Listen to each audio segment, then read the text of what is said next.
পশ্চিমবঙ্গে কুরবানির ঈদ ঘিরে নতুন করে তৈরি হয়েছে উদ্বেগ ও টানটান উত্তেজনা। বিজেপি সরকার ক্ষমতায় আসার মাত্র এক সপ্তাহের মধ্যেই গরুসহ বিভিন্ন পশু জবাইয়ে কঠোর বিধিনিষেধ আরোপ করেছে রাজ্য সরকার। নতুন নির্দেশনায় বলা হয়েছে, এখন থেকে গরু, বলদ, বাছুর এবং মহিষ জবাই করতে হলে বাধ্যতামূলকভাবে নিতে হবে সরকারি ফিট ফর স্লটার সনদ।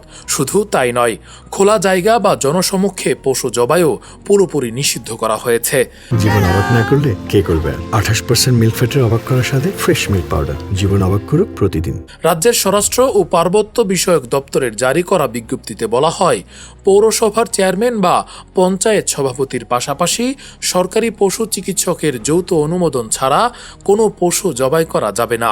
পশুর বয়স কমপক্ষে 14 বছর হতে হবে এবং সেটি বার্ধক্য, আঘাত বা দুরারোগ্য রোগে স্থায়ীভাবে অক্ষম কিনা তাও যাচাই করা হবে।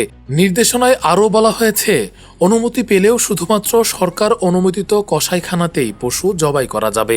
রাস্তাঘাট বা প্রকাশ্যে জবাই করলে হতে পারে 6 মাস পর্যন্ত কারাদণ্ড কিংবা জরিমানা।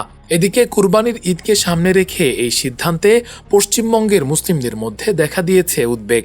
বিশেষ করে গরু ব্যবসায়ী ও কুরবানিদাতাদের একাংশ আশঙ্কা করছেন, নতুন এই বিধিনিষেধ বাস্তবায়নের নামে হয়রানি বাড়তে পারে।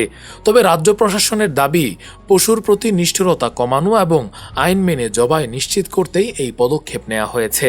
যদিও রাজনৈতিক মহলে ইতোমধ্যেই বিষয়টি নিয়ে শুরু হয়েছে তীব্র সমালোচনা। রাকিবুল ইসলাম রইস, ফেস দ্য পিপল।